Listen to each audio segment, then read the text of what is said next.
Hello नमस्कार दोस्तों, स्वागत है आप सभी का आर के वाईफाई स्टडी में। दोस्तों आज हम उत्तर प्रदेश पुलिस में कांस्टेबल भर्ती पुनः परीक्षा 2024 में मेंटल एप्टीट्यूड यानी कि मानसिक अभिरुचि से संबंधित तीसरा वीडियो आपके साथ शेयर करने वाला हूं।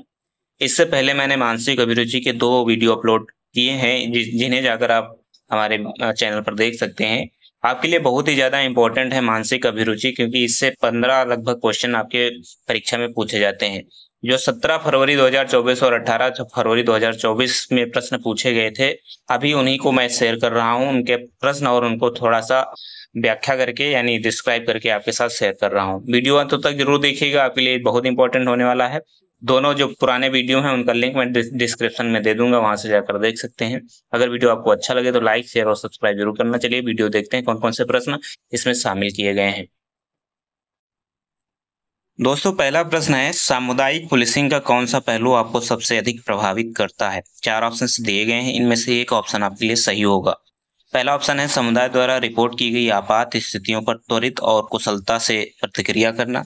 ऑप्शन बी है, समस्याओं को रोकने के लिए निवासियों के साथ विश्वास और तालमेल बनाना। ऑप्शन सी है, निगरानी के लिए ड्रोन और कैमरे जैसी उन्नत तकनीक का उपयोग करना। और ऑप्शन डी में दिया गया है, अपराध को रोकने के लिए पुलिस की दृश्यता और गश्त बढ़ाना। तो दोस्तों इसमें सही उत्तर क्या हो जाएगा? ऑप्शन नंबर बी इसका सही उत्तर होगा, क्योंकि सामुदायिक पुलिसिंग जो है इसके नाम से ही पता चल रहा है कि स्थानीय निवासियों के साथ में आपसी विश्वास और तालमेल के लिए यह प्रसिद्ध है। यही इसका सर्वप्रमुख गुण भी होना चाहिए, यानी कि समस्याओं को रोकने के लिए निवासियों के साथ विश्वास और तालमेल बनाना चाहिए। तो ऑप्शन नंबर बी इसका सही उत्तर होगा। प्रश्न नंबर 2 देखते हैं। प्रश्न नंबर 2 है, एक पुलिस अधिकारी के रूप में कुछ समूह पारंपरिक धार्मिक भावनाओं के विपरीत एलजीबीटीक्यू अधिकारों को कायम रखने वाले कानूनों में संशोधन की मांग करते हैं। तो आप ऐसी स्थिति में क्या करेंगे? पहला ऑप्शन दिया गया है, मानवाधिकार आयोगों में सीधे नियुक्त होने वाले प्रतिनिधियों को नियुक्त करना चाहिए। ऑप्शन बी है, हिंसा की धमकी देने वाले कट्टरपंथी तत्वों की निरोधात्मक गिरफ्तारी करनी चाहिए। ऑप्शन सी में दिया गया है, धार्मिक सिद्धांतों मान्यताओं में सामंजस्य बिठाने के लिए सामुदायिक बैठकें एवं चर्चाएं करानी चाहिए। ऑप्शन डी में दिया गया है, समावेशी जीवन शैली को सशक्त बनाने वाली स्थानीय जागरूकता अभियान का नेतृत्व करना चाहिए। इसमें कौन सा ऑप्शन सही होगा ये हमें बताना है। तो दोस्तों आपको बताते चलें कि धार्मिक सिद्धांतों में सामंजस्य बैठाना ही समस्या का समाधान हो सकता है, जिसके लिए सामुदायिक बैठकों के माध्यम से आपसी संवाद होना चाहिए। तो इस तरीके से देखा जाए तो ऑप्शन नंबर जो सी है वो सही हो जाएगा। धार्मिक सिद्धांतों यानी कि मान्यताओं में सामंजस्य बिठाने के लिए सामुदायिक बैठकें और चर्चाएं जो है करनी चाहिए। ऑप्शन नंबर सी इसका सही उत्तर हो जाएगा। प्रश्न नंबर 3 है, आप एक पुलिस अधिकारी के रूप में तैनात हैं। अपने क्षेत्राधिकार में अज्ञात हत्याओं की श्रृंखला को सुलझाने के लिए आप क्या करेंगे? यानी आप किसी क्षेत्र में तैनात हैं पुलिस अधिकारी के रूप में और आपके क्षेत्र में लगातार अज्ञात जो है हत्याएं होती जा रही हैं, श्रृंखला उनकी सीरीज जो है होती जा रही है। तो आप ऐसी स्थिति में क्या करेंगे? 4 ऑप्शंस आपके पास होंगे वहां पर।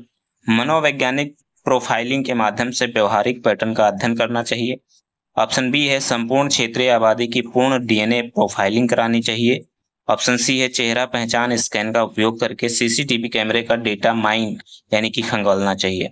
ऑप्शन डी में दिया गया है, हिंसक अपराध इतिहास वाले सभी मौजूदा दोषियों से पूछताछ करनी चाहिए। तो ऐसी स्थिति में आप क्या करेंगे? दोस्तों जब अज्ञात हत्याओं की श्रृंखला के पैटर्न को समझने के लिए सबसे पहले आप यानी कि हम हत्यारे की मानसिकता को समझना आवश्यक समझेंगे। ऐसी घटनाओं में अधिकांशतः ठोस कारण के बिना ही कोई मानसिक गति की वजह से अपराध किया जाना पाया जाता है। तो ऐसी स्थिति में आप क्या पाएंगे कि मनोवैज्ञानिक प्रोफाइलिंग के माध्यम से व्यवहारिक पैटर्न का अध्ययन करना चाहिए। जब हत्याएं श्रृंखला के रूप में होनी हो तो सबसे पहले मनोवैज्ञानिक माध्यम से व्यवहारिक पैटर्न का अध्ययन करना सबसे जरूरी हो जाता है। तो ऑप्शन नंबर ए इसका सही उत्तर हो जाएगा। प्रश्न नंबर 4 है, आप एक ग्रामीण पुलिस स्टेशन में सब इंस्पेक्टर यानी कि एसआई हैं। आप पिछले 5 वर्षों से उसी स्टेशन में काम कर रहे हैं और स्थानीय लोगों और प्रशासन के साथ आपका अच्छा तालमेल बन गया है। हालांकि फेरबदल के कारण आपको एक शहरी पुलिस स्टेशन में स्थानांतरित कर दिया जाता है, जहां आपको विभिन्न प्रकार की समस्याओं और लोगों से निपटना पड़ता है। आपको लगता है कि यह एक कठिन और तनावपूर्ण बदलाव है, तो आप ऐसी स्थिति में क्या करेंगे? 4 ऑप्शंस आपके पास वहां पर भी होंगे। पहला ऑप्शन है, स्थानांतरण को अनिश्चय से स्वीकार करना चाहिए और जल्द ही ग्रामीण स्टेशन पर वापस जाने की उम्मीद करनी चाहिए। दोस्तों, जब आपका एक जगह पर समय पूरा हो जाता है, यानी अगर आप सब इंस्पेक्टर हैं तो एक थाने पर कम से कम यानी अधिक से अधिक 3 साल ही रह सकते हैं। 3 साल से अधिक होने पर आपको उस थाने पर दोबारा पोस्टिंग नहीं मिलती है एक जिले में। तो ऐसा होने पर यानी अगर आपका स्थानांतरण हो गया तो आप दोबारा उस जिले पर नहीं जा पाएंगे अगर आपका समय सीमा खत्म हो गई है। तो ऑप्शन नंबर ए जो है गलत हो जाएगा। ऑप्शन नंबर बी दिया गया है, स्थानांतरण को अपने कैरियर के विकास के एक हिस्से के रूप में स्वीकार करना चाहिए और खुद को शहरी चुनौतियों के लिए तैयार करना चाहिए। ऑप्शन सी है, किसी अन्य ग्रामीण स्टेशन पर स्थानांतरण की मांग करनी चाहिए जहां आप अपना काम और रुचियां जारी रख सकें। ऑप्शन डी में दिया गया है, स्थानांतरण रद्द करने का अनुरोध करना चाहिए और ग्रामीण स्टेशन का अनुरोध करना चाहिए और ग्रामीण स्टेशन में अपने कार्यों और उपलब्धियों को हवाला देना चाहिए। तो इसमें जो सही उत्तर हो जाएगा दोस्तों, हो जाएगा ऑप्शन नंबर आपका जो बी है वो सही उत्तर हो जाएगा। क्यों होगा? क्योंकि जब निर्णय को पूरी सकारात्मकता के साथ पूरे मनोयोग से स्वीकारना ही श्रेष्ठ विकल्प इसका हो जाएगा। जो आपका स्थानांतरण किया गया है, उसका जो निर्णय लिया गया है स्थानांतरण को, उसको स्वीकार करना ही सबसे श्रेष्ठ विकल्प होगा। शहरी क्षेत्र की समस्याओं के समाधान का विशेष अवसर आपको प्राप्त हुआ है, यानी आपको आपके पास जो है ग्रामीण क्षेत्र का समस्याओं को सुलझाने का अवसर मिला था, आपने उसका अच्छा काम किया, लेकिन अब शहरी क्षेत्र में आपको समस्याओं को सुलझाने का अवसर मिला है, इसे आप अवसर समझकर काम करें, यही आपके लिए अच्छा होगा। इस प्रकार की जो सकारात्मक ऊर्जा है उसके साथ आपके करियर निर्माण की ओर विकास के लिए आवश्यक होती है। तो ऑप्शन नंबर इसका जो बी है वो सही उत्तर हो जाएगा। प्रश्न नंबर 5 में दिया गया है, आपको एक उद्योगपति द्वारा कॉर्पोरेट धोखाधड़ी की जांच विरासत में मिली है, यानी कि कोई उद्योगपति है, उसने कॉर्पोरेट धोखाधड़ी में मतलब की हुई है, तो उसकी जांच आपको मिली है धोखाधड़ी की, और जो व्यक्तिगत निपटान और समापन की सहायता की पेशकश करता है, यानी वो चाहता है कि इसको समाप्त कर दिया जाए, इसके लिए आपको कुछ सहायता की पेशकश करता है, यानी कि रिश्वत देने की कोशिश करता है। आप ऐसी स्थिति में क्या करेंगे? मामले को बंद घोषित करते हुए गुप्त रूप से निपटारे यानी समझौते को स्वीकार कर लेना चाहिए। ऑप्शन बी है, धोखाधड़ी की पूरी और निष्पक्ष जांच करने के लिए प्रतिबद्ध होना चाहिए। ऑप्शन सी में दिया गया, किसी भी अन्य गवाह रिकॉर्ड की ओर आगे और जांच को टालना चाहिए। ऑप्शन डी में दिया गया है, कानूनी जांच के तहत दोषी ठहराए जाने वाले सबूतों से आंशिक रूप से हटाना चाहिए। ऐसी स्थिति में आप क्या करेंगे? तो दोस्तों, धोखाधड़ी की पूरी और निष्पक्ष जांच करने के लिए प्रतिबद्ध होना ही सबसे उचित उत्तर इसका होगा। ऑप्शन नंबर बी इसका जो है सही उत्तर होगा। आपको सभी कानूनी प्रक्रियाओं का नियमों का पालन करते हुए निष्पक्ष जांच करनी चाहिए, यही आपका कर्तव्य होता है। तो ऑप्शन नंबर इसका जो बी है वो सही उत्तर हो जाएगा। प्रश्न नंबर 6 दिया गया है, एक पुलिस अधिकारी के रूप में कुछ जनजातियां गलती से आदतन अपराधी समझे जाने की शिकायत करती हैं। आदतन अपराधी समझे जाने की शिकायत करती हैं, तो आप ऐसी स्थिति में क्या करेंगे? 4 ऑप्शन आपके पास यहाँ पर भी रहेंगे। पहला ऑप्शन है, बलात् कबूलनामे यानी कि स्वीकारोक्ति की निगरानी के लिए निगरानी शिकायत प्रकोष्ठ स्थापित करना चाहिए। ऑप्शन बी दिया गया है, वंचित जनजातियों के अधिकारियों को नियुक्त करते हुए विविधता कोटा लागू करना चाहिए। ऑप्शन सी है, सहभागिता दृष्टिकोण को पुनः व्यवस्थित या स्थापित करने के लिए समुदायों के साथ बैठकें करना चाहिए। ऑप्शन डी दिया गया है, पारंपरिक मान्यताओं को पुनर्जीवित करने के लिए बड़े पैमाने पर परामर्श यानी कार्यक्रम लागू करना चाहिए। तो इसमें सही उत्तर हो जाएगा ऑप्शन नंबर सी, सहभागिता दृष्टिकोण को पुनः व्यवस्थित यानी स्थापित करने के लिए समुदायों के साथ बैठकें करना चाहिए। आपसी समझ और सहभागिता दृष्टिकोण का विकास ही इन समस्याओं से मुक्ति दिला सकता है। इसके लिए समुदायों के साथ जनजातियों का जो संवाद है वो सबसे अच्छा विकल्प होगा। तो इस तरीके से इसका सही उत्तर हो जाएगा ऑप्शन नंबर सी, सहभागिता दृष्टिकोण को पुनः व्यवस्थित या स्थापित करने के लिए समुदायों के साथ बैठकें करना चाहिए। प्रश्न नंबर 8 है, एक पुलिस अधिकारी के रूप में आप एक आपराधिक जांच में शामिल हैं। निम्नलिखित में से उस दस्तावेज का नाम क्या है जिसे आपको जांच पूरी करने के बाद अदालत में जमा करना होगा?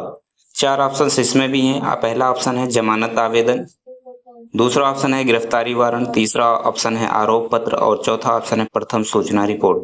दोस्तों, आरोप पत्र को आप चार्जशीट भी कह सकते हैं, प्रथम सूचना रिपोर्ट को FIR की प्रति कह सकते हैं, गिरफ्तारी वारंट जो होता है यानी कि जो आप अरेस्ट करते हैं, अरेस्ट वारंट उसे कहते हैं। तो इस तरीके से इसका जो जमानत आवेदन है यानी कि बेल एप्लीकेशन इसको कहते हैं। तो आप इनमें से क्या करेंगे, आपको क्या करना चाहिए? तो इसका सही उत्तर हो जाएगा option number B. Option number B इसका सही उत्तर हो जाएगा। आरोप पत्र यानी जो पुलिस द्वारा अदालत में दाखिल किया जाता है उसे आरोप पत्र कहते हैं। सॉरी, इसका सही उत्तर हो जाएगा, इसका सही उत्तर हो जाएगा आरोप पत्र, ऑप्शन नंबर जो सी में दिया गया है। पुलिस द्वारा अदालत में दाखिल किया जाता है आरोप पत्र। जमानत आवेदन जो होता है वो दोषी या आरोपी द्वारा अदालत से किया जाता है, जिसमें उसे जमानत मिलती है। गिरफ्तारी वारंट में न्यायालय द्वारा जारी किया जाता है, जिसमें जो दोषी होता है, जो आरोपी होता है, उससे गिरफ्तार किया जाता है। जबकि जो प्रथम सूचना रिपोर्ट होती है, इसमें पुलिस द्वारा किसी मामले की सूचना को प्रथम लिखित संज्ञान में रखा जाता है। तो ऑप्शन नंबर इसका जो सी है वो सही उत्तर हो जाएगा। प्रश्न नंबर 8 देखते हैं। प्रश्न नंबर 8 में दिया गया है, एक पुलिस अधिकारी के रूप में विधवा, तलाकशुदा या प्रत्यक्त महिलाओं को समान संपत्ति अधिकार से वंचित करते हुए कुछ धार्मिक रीति रिवाजों को उठाया जाता है।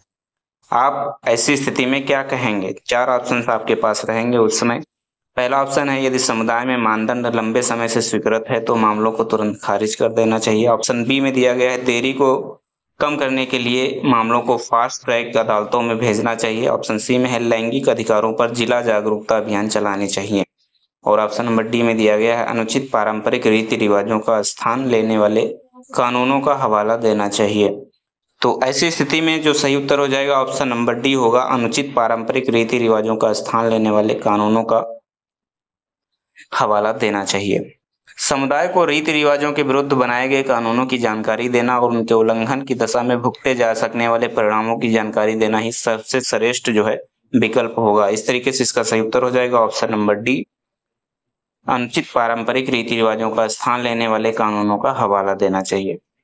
प्रश्न नंबर 9 है, आपके नेतृत्व में एक बंधक संकट ऑपरेशन महत्वपूर्ण चरण में प्रवेश करता है, तभी आपका बच्चा जानलेवा दुर्घटना का शिकार हो जाता है।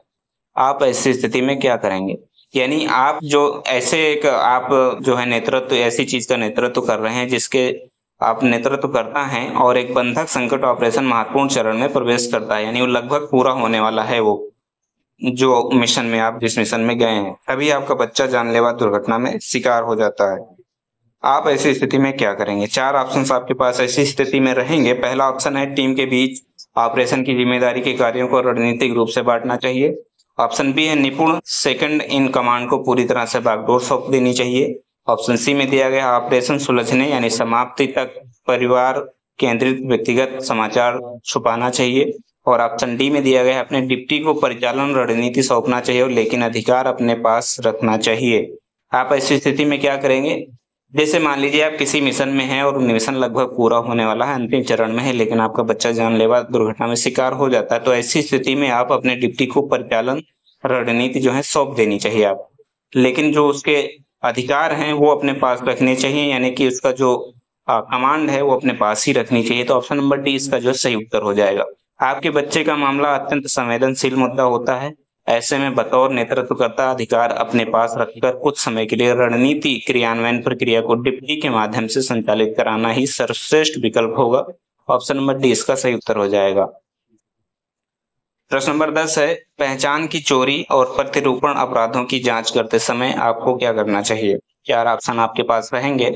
पहला ऑप्शन है, टूल के वारंट के तहत खोजे गए संदिग्धों की आईटी संपत्तियों का विश्लेषण करना चाहिए। ऑप्शन बी है, किसी भी पुनर्प्राप्त फिशिंग किट को रिवर्स इंजीनियर करने के लिए अदालतों से अधिकार प्राप्त करना चाहिए। ऑप्शन सी है, बैंक जानकारी निकालने के लिए पीड़ितों को व्यक्तिगत रूप से जानकारी होने का नाटक करके कॉल करना चाहिए। और ऑप्शन डी में दिया गया है, डार्क वेब पर आधारित खरीदारों के रूप में अभिनय करके एथिकल हैकिंग जाल स्थापित करना चाहिए।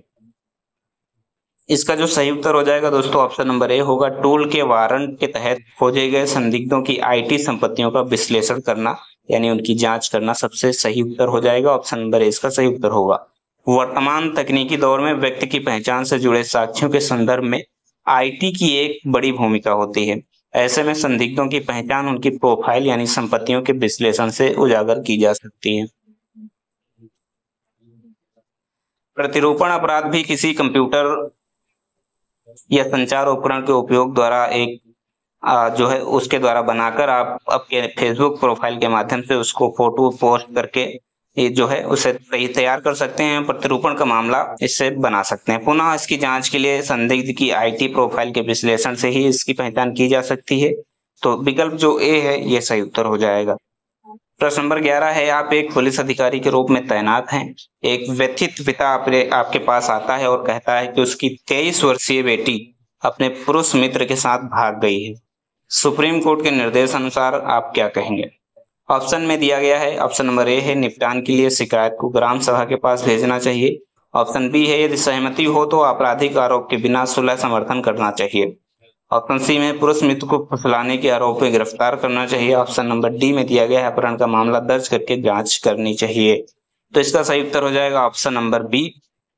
ऑप्शन नंबर बी जो इसका सही उत्तर हो जाएगा, क्योंकि यदि सहमति हो तो आपराधिक आरोप के बिना सुलह समर्थन जो है करना चाहिए। तो ऑप्शन नंबर बी इसका सही उत्तर हो जाएगा। आपसी सहमति होने का कारण क्यों? क्योंकि जो लड़की भागी है अपने पुरुष मित्र के साथ वो 23 वर्ष यानी बालिग लड़की है। जब कोई बालिग हो जाता है तो वो अपराध नहीं होता है। ऐसे में बेटी बालिग है और प्रथम दृष्टया अपनी मर्जी से भाग गई है, तो यही उचित रहेगा कि समझा बुझाकर सुलह के माध्यम से समाधान निकाला जाए। तो ऑप्शन नंबर बी इसका जो है सही उत्तर हो जाएगा। प्रश्न नंबर 12 है, आप एक पुलिस अधिकारी के रूप में तैनात हैं। आपको कट्टरपंथी संगठनों से उत्पीड़न की धमकियों का सामना कर रहे हैं। एक अंतर धार्मिक जोड़े के बारे में खुफिया जानकारी मिलती है, तो आप ऐसी स्थिति में क्या करेंगे? 4 ऑप्शंस दिए गए हैं। प्रक्रियाओं के अनुसार उन्हें सुरक्षा अधिकारियों के पास भेजना चाहिए। जोड़े को सार्वजनिक बातचीत से बचने के लिए सलाह देनी चाहिए।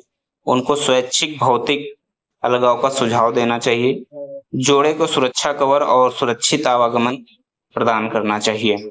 4 ऑप्शन इसमें दिए गए हैं। इसका सही उत्तर हो जाएगा ऑप्शन नंबर ए, प्रक्रियाओं के अनुसार उन्हें सुरक्षा अधिकारियों के पास भेजना चाहिए। अंतर धार्मिक जोड़े का मुद्दा सांप्रदायिक सौहार्द को प्रभावित कर सकता है। यानी जो अंतर धार्मिक होता है, लड़की किसी और कास्ट की, लड़का किसी और कास्ट का, तो ये जो मुद्दा होता है वो सांप्रदायिक जो है सौहार्द को बिगाड़ सकता है। तो ऐसी स्थिति में आपको प्रक्रियाओं के अनुसार उन्हें सुरक्षा अधिकारियों के पास भेज देना चाहिए और बिना किसी लापरवाही के पूरी सावधानी और प्रक्रियाओं के अनुसार उन्हें सुरक्षा अधिकारियों के पास भेजना चाहिए। तो इसका सही उत्तर ऑप्शन नंबर ए हो जाएगा। प्रश्न नंबर 13 है, आप एक पुलिस अधिकारी के रूप में तैनात हैं। प्रबंधन के साथ वेतन विवाद को लेकर उत्तेजित श्रमिक संघों ने आवश्यक सेवाएं बंद करने की धमकी दी है। आप ऐसी स्थिति में क्या करेंगे? 4 ऑप्शंस आपके पास रहेंगे। यहाँ पर भी अवैध हड़ताल कार्यवाही के लिए जुर्माना और शुल्क जमाना लगाना चाहिए। पर्ण धारकों के बीच विवाद समाधान संवाद में सहायता करनी चाहिए। ऑप्शन सी है, महत्वपूर्ण बुनियादी ढांचे को अवरुद्ध करने के प्रयासों को बलपूर्वक रोकना चाहिए। और ऑप्शन डी में दिया गया है, व्यवधान की धमकियों के लिए यूनियन नेताओं को तुरंत गिरफ्तार करना चाहिए। दोस्तों, एक पुलिस अधिकारी के रूप में आपको पक्षधारकों के बीच विवाद समाधान संवाद में सहायता करनी चाहिए। आपको पता होना चाहिए कि वर्तमान में हड़ताल को ट्रेड यूनियन के एक वैध साधन के रूप में कानून द्वारा निर्धारित सीमाओं के अंतर्गत सीमित मान्यता प्राप्त की गई है। अतः प्रश्न अनुसार हड़ताल अवैध है अथवा नहीं, यह जाने बिना जुर्माने की कोई भी कार्रवाई उचित नहीं रहेगी।